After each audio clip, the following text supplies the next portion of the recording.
Hello, I'm Grant Bartley. Our experience of the world is not a direct experience of the world itself. The general question is, what is reality really like in itself? What would we say reality is like if we took away all the specifically human ways of perceiving it, including our perceptions of space and colour and sound and time, perhaps?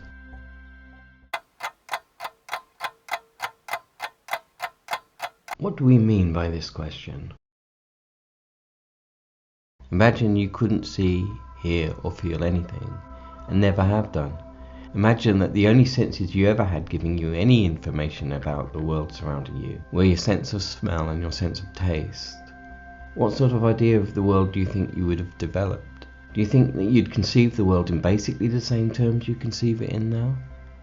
What does basically the same terms mean anyway? I'm not asking you if you think you'd be able to imagine the world in terms of colours and sound and textures without ever having experienced the sensory stimulation associated with initially generating them.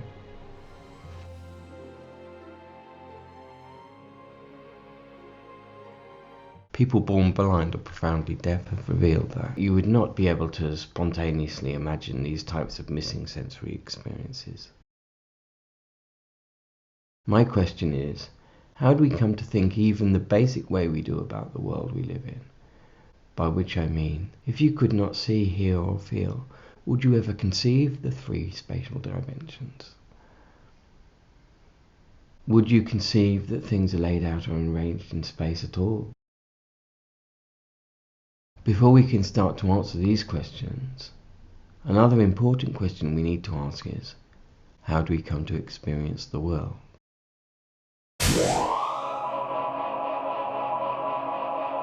Allow me to lay out here the theory of our experience generation. Generally, at the start of all our sensing of the world, there's physical interaction between the world sense and one of the sensors which form the frontline part of one of our sense mechanisms, machinery for sensation we have in our body.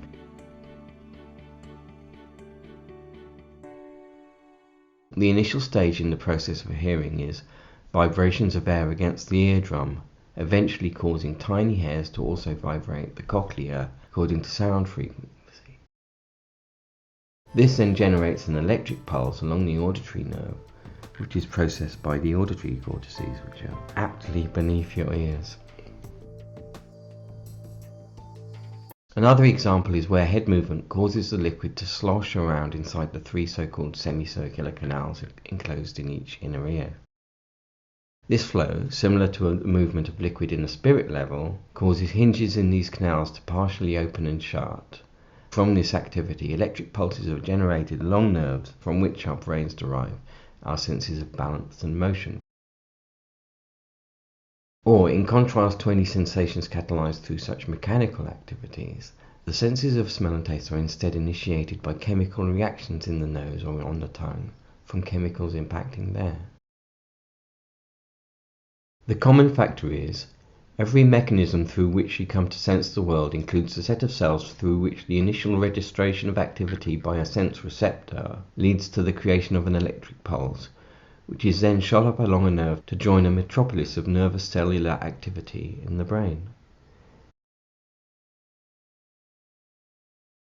In fact, electric pulses relayed up through our nerves are the only things which inform our minds about what's going on in the world around us. Without this input through our nerves, our brains, and so minds, have no information about the world at all. The brain itself is a tangled mess of about 150 different types of neurons. There are about 86 billion neurons in an adult human brain, on average.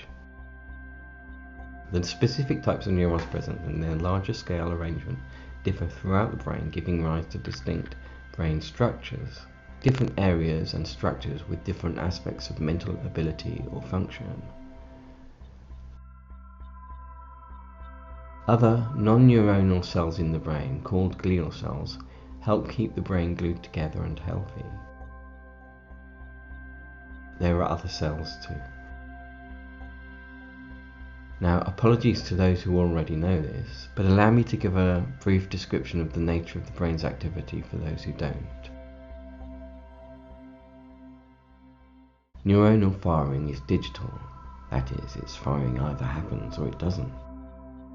Brain cells don't signal partially, they either do or don't. So intensity in neuronal signaling is determined by the frequency of the firing of neurons rather than by variation in pulse strength, for instance. A neuron firing a signal means that what is called an action potential, basically a jolt of electricity, passes down the long tail each neuron has, along which the electric pulse which the neuron generates travels away from the neuronal cell body. This happens through a flow of electrically charged ions in and out across the skin of the axon along its length. Now, axons branch out both near their ends and elsewhere. When this electric pulse reaches the tips of these branches, the pulse stimulates areas there called synapses to release chemicals called neurotransmitters. The neurotransmitters are released into the synaptic cleft, which is the gap between the axon ends and some part of the next neuron along. This is called synaptic firing, and it often involves the release of a cocktail of neurotransmitters rather than a single type of neurotransmitter. The release of neurotransmitters at a synapse causes these chemicals to travel across the synaptic cleft to contact usually the dendrites of other neurons. In contrast to axons, dendrites carry electric pulses into rather than away from the body of a neuron. So the full path is that the electric pulse or action potential travels from a neuronal body down an axon across a synaptic cleft into a dendrite and thence into the body of the next neuron. Usually any neuron's axon is in contact with several thousand dendrites, and each neuron's own dendrites connect to several thousand axons. Thus, a neuron can be connected to even 50,000 or more other neurons, although the average is about 5 to 10,000 synaptic connections per neuron. The activity is complicated by, for instance, some dendrites synapsing onto other dendrites, or axon terminals synapsing onto other axon terminals, where they can also influence transmitter release. The implication of this is that the directional flow of electrical data between two neurons or synapses can go either way, often. Furthermore, the stimulus can either encourage or discourage the contacting neuron to fire its own pulse. But this activity is basically what in physical terms makes you you. In other words, what is immediately physically responsible for your mind's functioning is this electrical chemical activity between neurons through synapses. Let's now have a look at some of the implications of this well-established idea.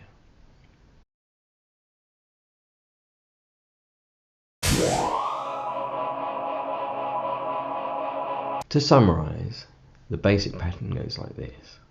You detect the world with your sense mechanisms. Your nerves report this detection to your brain. Your brain processes the signals received in dedicated areas. You subsequently experience the world with or in your mind in accordance with that sense. One thing this means is that all our experience of the world happens only because our brains interpret electrical signals fed into them via our nerves. It's easy for us to understand and agree with this idea. Perhaps you even think this is an obvious truth these days. But the metaphysical implications of this simple idea are yet hidden from us. So allow me to spell out what I've just said a little further. All our experience of the world is only created through brain processing. So, contrary to popular opinion, it's clear that all our experience of the world is not actually a direct experience of the world at all. Instead, our whole experience of the world is what I and others call a representation of the world, constructed by the activity of our brains, it turns out. Our brain activity represents the world for and in our minds, if you like. You probably already knew this to some degree, but so what? Well, the theory that I'm assuming you just agreed with reveals that in experiencing the world, we're not directly experiencing the world we're experiencing at all. If we could be said to be in direct contact with anything physical in our experience, this could only be the electrical chemical activity of our brains. But in fact, that's not what we're in direct contact with in our experience. What we're in direct contact with in our experience is our experiences. But even the electrical chemical activity is safely locked away from the rest of the world inside our heads, right? So even that's not a direct world thing at all. In other words, the only thing directly or immediately responsible for the creation of our experience of the world is absolutely not the world itself, but the activity in our brains. The real world outside our brains is only indirectly responsible for our experience then. In this very basic sense then, the real world itself is not what we're experiencing when we're having our experience of the world. I think this is an inescapable conclusion, given our totally acceptable general idea of how we come to have any experience of the world. But the inferences to be drawn from this innocuously agreeable theorem, I guarantee, are contrary to the way most of us would naturally understand our relationship to the world around us.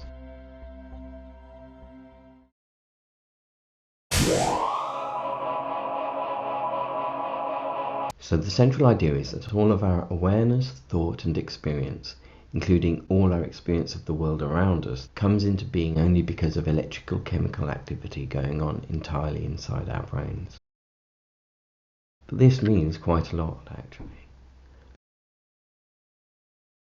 For instance, this scientific fact makes possible the mad scientist's, actually Hilary Putnam's, famous brain in vat situation. Since one implication of this theory is that even if the brain's connections to your sense mechanisms were cut, and yet the same activity somehow were caused to continue to exist in your now isolated brain, you'd have exactly the same experience. Well, of course, this is the sort of unnerving possibility exploited by The Matrix and other films, to the effect of saying that your brain is cut off from reality and is being fed false information about the world by some sort of evil higher power. In fact, your brain is holed up and wired up in solitary isolation, stuck inside a dark vat, suspended floating in a warm, brain-nourishing liquid. This vat is called your skull.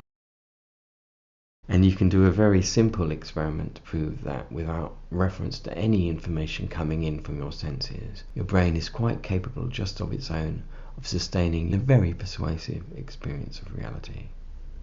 Go to bed tonight, go to sleep, and dream.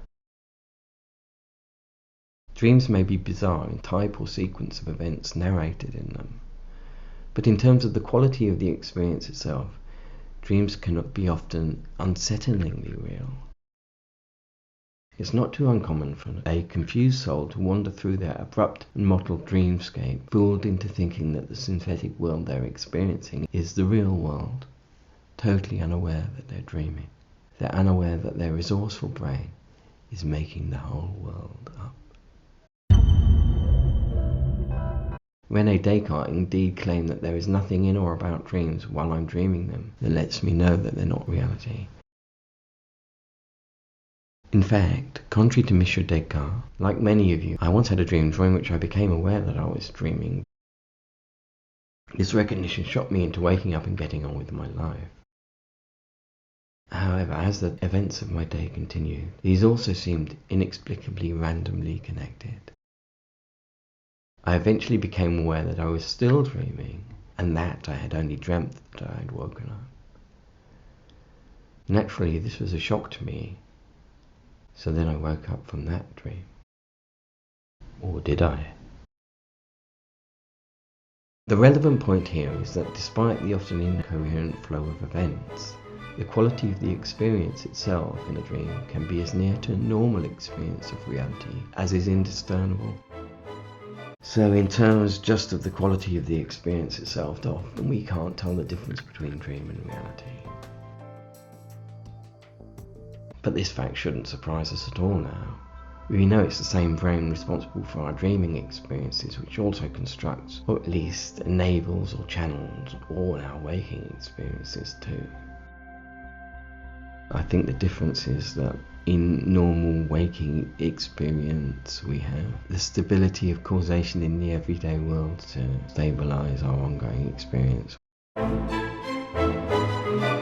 In dreams, we only have a random walk across the landscape of memory. Also, in dreams you can sometimes take a disembodied or independent observer type role. But otherwise, all our experience, dream or reality, is made up inside our brains. That's the current, increasingly affirmed, working assumption of neuroscience. Now I'd like to take us even further down the rabbit hole.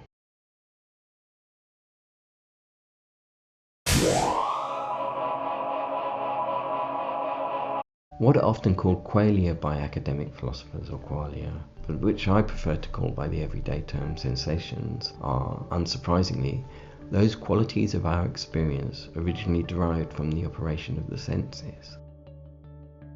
Our sensations are what things look, sound, feel, taste, or smell like immediately, such as the whiteness of a cloud, the taste of an apple, or the many separate notes in the smell of a wet dog. In the list of sensations we must also include the sensational results of proprioception, which is our awareness of our body's position in space, balance sensations, and whatever other types of sensation you can think of that aren't usually mentioned. Being a result of the brain's responses to sense mechanism input, sensation is often directly concerned with representing the external world, but it ain't necessarily so, since we have imaginations, most of us anyway. Now it's an important but an under-acknowledged truth that even those sensations we attribute to real objects in the physical world are purely aspects of our experience of these objects.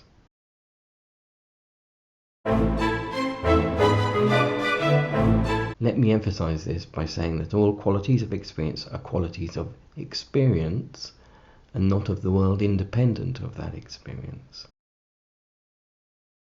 This means that all sensational qualities exist only in experiences, therefore only in mind.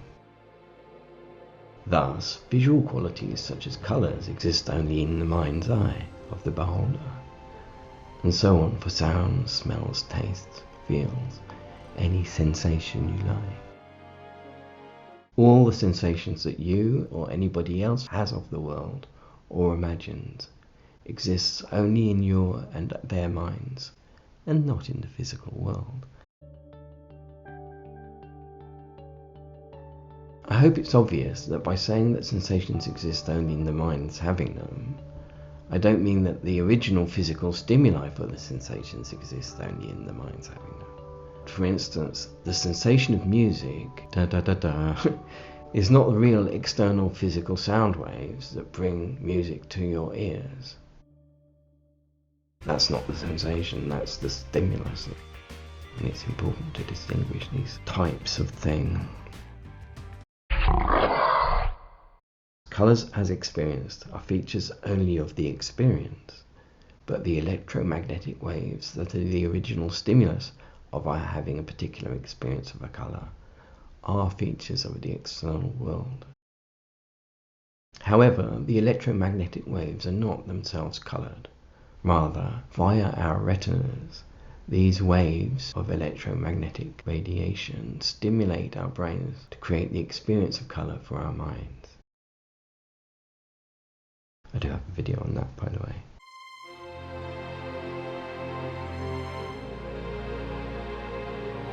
The fact that sensations or qualia exist only to the experiences experiencing them might be obvious to you, since it's true by definition. Qualities of experience exist only in experience. However, on even the slightest thought, it does turn out to be a rational conclusion.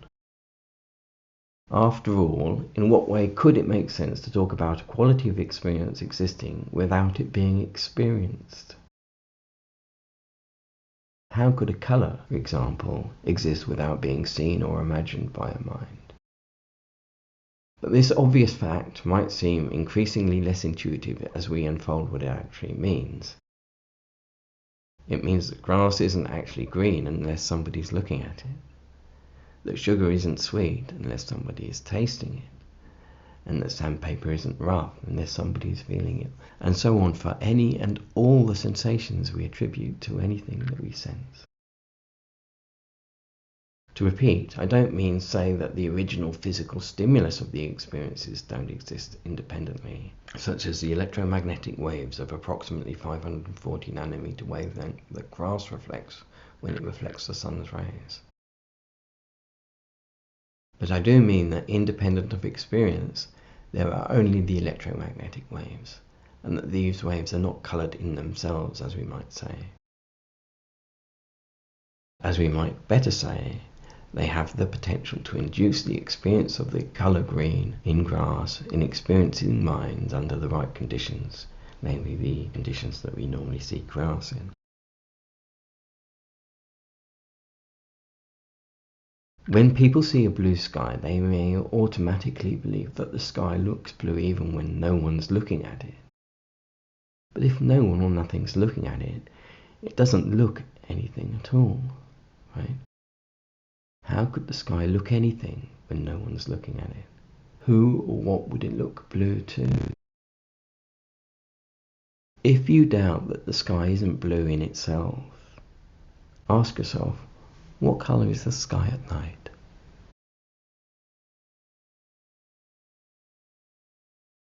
The sky itself hasn't changed, only the conditions under which it is being seen. Or imagine a red ball. Of course the ball is red, in itself, you might assume. But now dim the lights until the ball looks black. Is the ball now black in itself because you have now altered the conditions you see it in? No. Clearly, the truth about colour is rather that the conditions under which you view something determine what it appears to be in your experience. And moreover, that the world only has colour, as opposed to vibrating with light waves, insofar as it is experienced as having colour. Colour exists in experience, but it does exist. In the same way, all sensational qualities exist only in experiences, but actually exist. This may seem a surprising inclusion, especially if you're inclined towards materialism. But in fact, it's a tautology to say that experiences exist only in being experienced. It's then a question of discovering what are experiences and what are not. So, to solve an old dilemma, a tree falling in a forest doesn't make a sound when no one's listening to it, because sound itself requires hearing.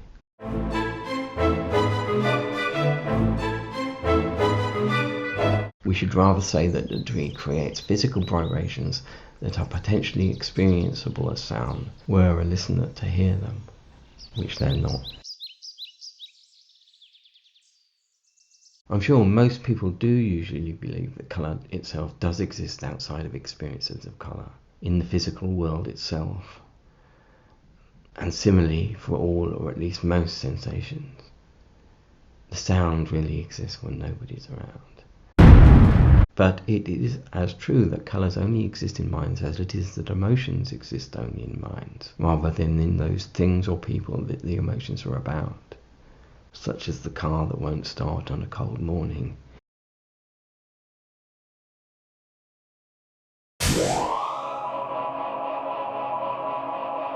I hope that by now at least a suspicion of the possibility of the following distinction will have crossed the back of your mind, or even made its way to the front. This distinction is between the world as it appears to be and the world as it really is in itself. The appearance of the world to us is due to the construction of our experience of the world in or for our minds by our brain, while the true reality of the world is how things are outside of and independent of this artificially constructed experience. This is how the world is in itself, as we say. Those who know science history well will know that Galileo thought that recognizing the distinction between appearance and reality is essential for doing science. So allow me to introduce his terminology.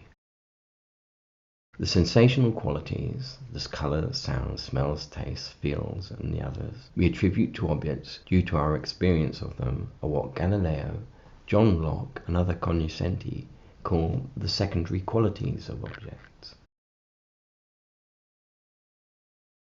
While the properties we normally take objects to have independently of any experience of them, we can call the primary qualities of objects. Primary qualities include an object's shape, its mass, motion, and place.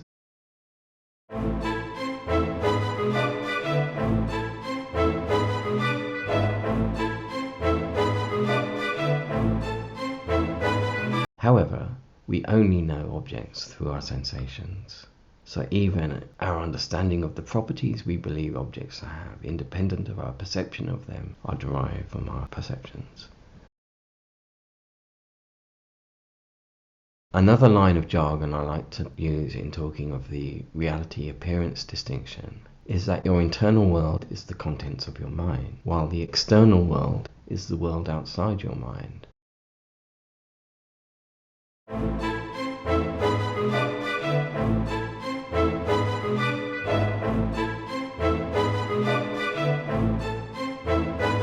Your internal world is the world of your experiences, feelings, understandings, reasonings, thoughts and choices, while the external world is the material world of physical things and energy, and technically other internal worlds too. They're all outside your mind. Ignoring other minds, that's ignoring a big part. So we can say that the internal world is the space of your mind, whereas the external world is physical reality. You know the physical world is external to your mind, if only because you can't control its contents in the way that you can control the flow of thoughts in your own mind. So it obviously exists in a way that your thoughts don't. Having recognized that the external world must be something other than, and so beyond, your internal world, it is therefore a further confusing but true fact that our experiences of the external world exist in our internal world. This must be true just because of what the phrases external world, experience, and internal world mean as I've defined them. The external world means the world outside your mind, whereas experiences exist only in minds. So when we have an experience of the external world, what we're perceiving directly is the experience, which is in our minds, and so by definition is not the external world itself. Rather, all our experience of the world exists only in our minds. All the experience you're having now, it's not in the world, it's in your mind. The idea that one can have a direct experience of the external world rather than represent it is actually a logically incoherent concept, unless we're talking about the internal world of God who creates subatomic reality through quantum information processes, I think. But that's another video.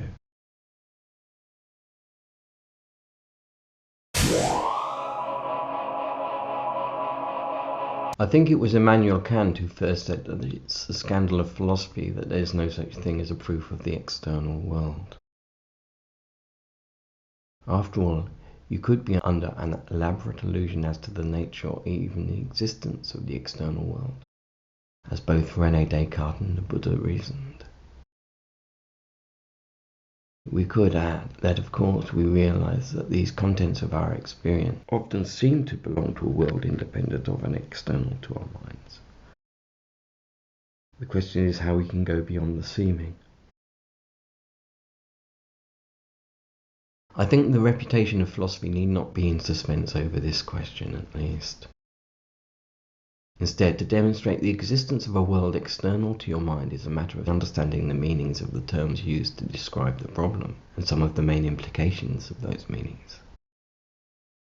I just alluded to this demonstration. Rephrased, the question becomes, how can I know that anything exists beyond my conscious awareness and its contents? Suppose then that there were only those things that cannot be denied coherently at all, that there were only your awareness and its contents. Still, it is puzzling that many of those contents appear to be of something beyond ourselves. As I mentioned, why we say such experience is experience of an external world is in fact due to our recognition that our minds can't control our apparently external world experiences in the same way that we control the content of our other thoughts. So we have an idea of an external world only because so many of our experiences never cease behaving in ways beyond the control of our internal world. In other words, there's this whole set of things that we can't imagine into being new sets of things. Like you couldn't spontaneously make gold or whatever appear before you by imagining it. Instead, things in our experience of the external world behave in idiosyncratic ways, not mentally controllable by us. If you could control your experience of the external world, you wouldn't make a distinction between it and the internal world. Put another way, if apparent external world experiences didn't have this mind-independent feature, there would be no apparent external world to have a problem of proof about. So let me now ask, is the source of the change of our experience of the external world apparent in our minds or not? And the answer is no. What do we mean by this question? We perceive ourselves making choices as to the direction of our own thoughts and actions. But do we perceive in our experience, in this or in any other way, that which makes our experiences of the external world change? No. I would argue further that there is also nothing else apparent in my experience which displays itself as the source of change of the external world. I assume the same is true of you. You don't see the cause of change of that which happens in the world in experience except in really sort of inferred ways, actually. And this is pretty much Hume's point, isn't it? Therefore, there must be something beyond my internal world which is the source of change of my experience. And if it's beyond my internal world, then by definition it's the external world. Whatever the source of change of our representation of the external world turns out to be, and wherever this source of change operates, the fact is we are not consciously aware in our experience of operating this change ourselves. But this means that there must be something beyond my internal world experience that generates those changes. Otherwise, why would they be there? So even in experience, the external world is demonstrated to exist. The very existence of processes or sources of change, not in the content of experience, shows that there's something beyond those experiences. That is, a real external world that makes things change the way they do. To deny that, you have to deny that you have to give a reason for all the apparent order experience and the systematic nature of its change, which is absolutely absurd because in fact the way of explaining it is to give a comprehensive description of the universe.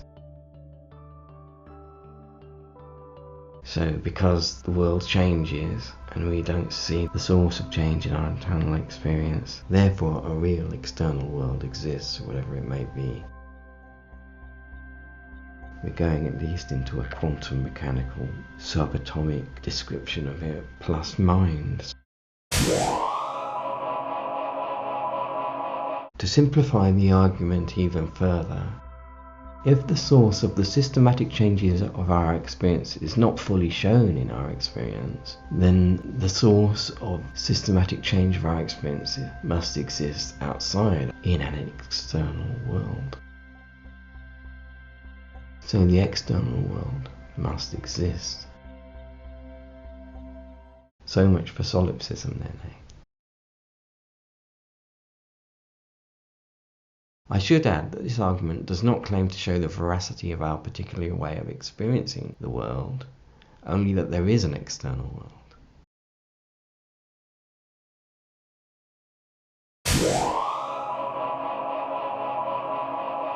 Now, for those who don't already know them, the technical terms accepted in academic philosophy for the distinction between appearance and reality are: the world as it appears to us sensorially is called the phenomenal world, and the world as it really is in itself is called the noumenal world. So the term phenomenal refers to our representation of the world, whereas the term noumenal refers to reality independent of the representation. It was that opaque German philosopher Immanuel Kant who first made famous this way of speaking onto the happening philosophy scene of Prussia in 1781. Well, the world as we represented in our experience of it was perhaps christened the phenomenal world by Leibniz, but Leibniz had a problem mistaking out his intellectual legacies. Perhaps the first recorded use of these words, although not exactly in an equivalent way, was by Plato. I too mean something slightly different than Kant's use. I don't think we have to agree with Kant's conclusions about the world is in itself to agree that it's useful to use its words. I would say that Kant was right about making a distinction between the world as we experience it and the world as it exists independent of our experience, but wrong about what he said about these worlds. He thinks that our experience of the world is constructed for our minds through inbuilt faculties or manners of the working of the mind he called categories. Categories are what Kant calls the fundamental aspects of mental operation which predetermine how a mind will construct or organize all of its experiences. For instance, Kant reasonably claims that our minds organize our experience of the world in accordance with the categories of space and time. His categories also include other features of our experience of the world, such as causality. Kant thinks that causality is a feature of the world of experiences, actually, and not a feature of the world as it is in itself. That's a really odd one from Kant there. Some of you would have heard this about Kant before. If so, I want you to forget what Kant said. I think Kant is simply wrong about causality being a feature only of our mind's representation of the world. If it doesn't have cause in itself, then how could it cause our experiences, I would say. The truth is rather that our understanding of causality is a construct of our minds, but causality itself must exist before the mental construct of it. Causality operates in the world as it is in itself. Causation is primarily interaction between real matter, whatever matter is independent of our perception of it. Ideas in the mind of God. Among other things, this is also interactions between our real sense mechanisms and the real physical world, which causes real nerve impulses, which cause the brain to generate real experiences. Please note then that the stimulation of our sense mechanisms, the activation of our nerves, even the electrochemical activity in our brains, all have a real experience-independent nature, whose nature we only represent in our experience of it, by the way. Contrary, though, to Kant, who said we could know nothing about the world in itself, I want you to think in terms of the phenomenal world, that is, the physical world as we experience it to be through our senses, as the model for our minds of the working of the real noumenal world. The physical world, as it exists independent of our representation of it, is modelled in some useful and accurate way by our experience of it.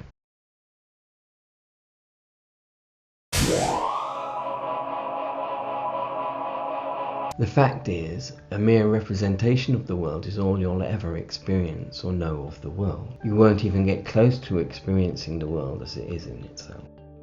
Importantly, this means that the world as you're experiencing it right now doesn't exist as a mind-independent thing. It doesn't exist independent of your experience in the way that you're experiencing it to exist. The world as you experience it is a completely made up, inside your head, in your brain, or your mind, in mental space. But this means that the world, as you're experiencing it right now, isn't out here in the physical world at all. Even the experience of the world around you you're having right now is not in the world itself. It's not even in the physical world in your brain. It's in the mental space. All the experience you have today, all this, which you perhaps naturally suppose is a direct experience of what's happening in the world, watching a screen actually, it's not out there, it's all in here, in your mind, through your brain, locked up inside your skull. All the experiences you'll ever have, both before and after you've woken up, are created by the activity of your brain in your head, is my working argument. So this world as you're experiencing it to be is in no way out there, whatever that might mean. All its colours, sounds, etc. are only in your mind. To think otherwise is a delusion. And indeed, it's an astounding fact that really should be as well known as Einstein's or Darwin's theories. Nevertheless, I think this conclusion is quite contrary to what we usually consider to be our relationship to the world around us. I think we normally naturally believe we're somehow simply immersed in and directly experiencing reality as an unmediated experience of a world whose nature and reality is simply revealed or given to us in our experience of it. This stance is called naive realism, by the way. However, this supposedly obvious view of our relationship to the world around us, even to our own bodies, is quite wrong.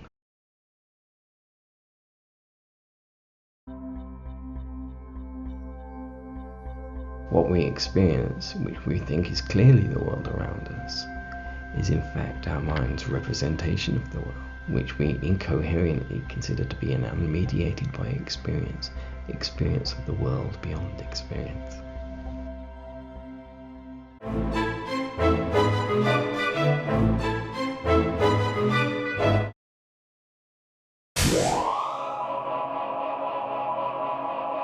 This radical revelation about our separation from reality in itself means that we can no longer simply assume that we know about reality itself from experience, what we thought we knew about it from experience.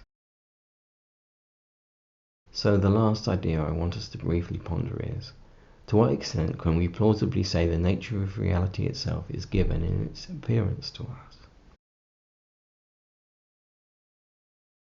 Now it's evident that it's a major misconception to think that what exists in our mind is a simple replication of what hits our sense mechanisms. For instance, our visual experiences or percepts are not an easy replication of the pattern of the light falling on the retina.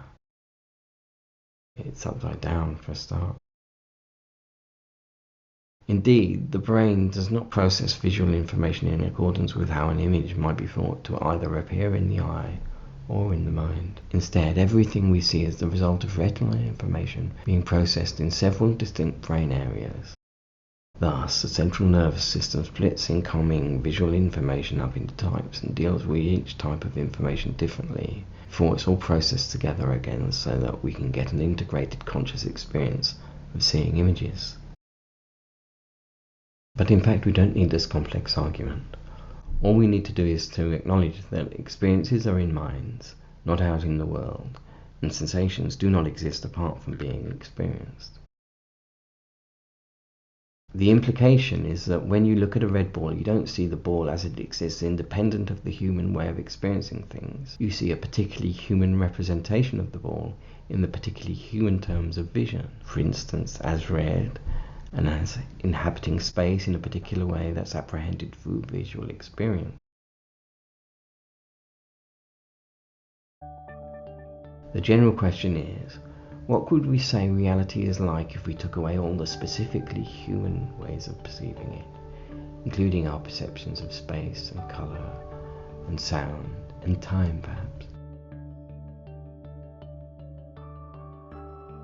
The recognition of the extent of the artificiality of our representation of the world resurrects the most basic question of metaphysics. In fact, the asking of this question resulted in the birth of Western philosophy in Ionia, now in Turkey, in the 7th century BC.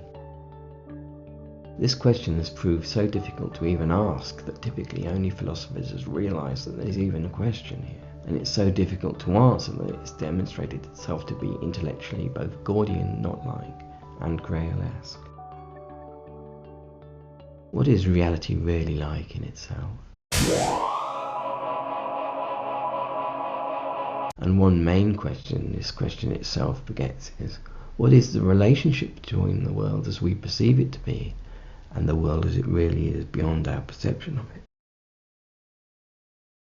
In what sort of ways does the world as we represent it map onto the world as it is in itself, independent of our representation, even our experiences of space and time and causality and such?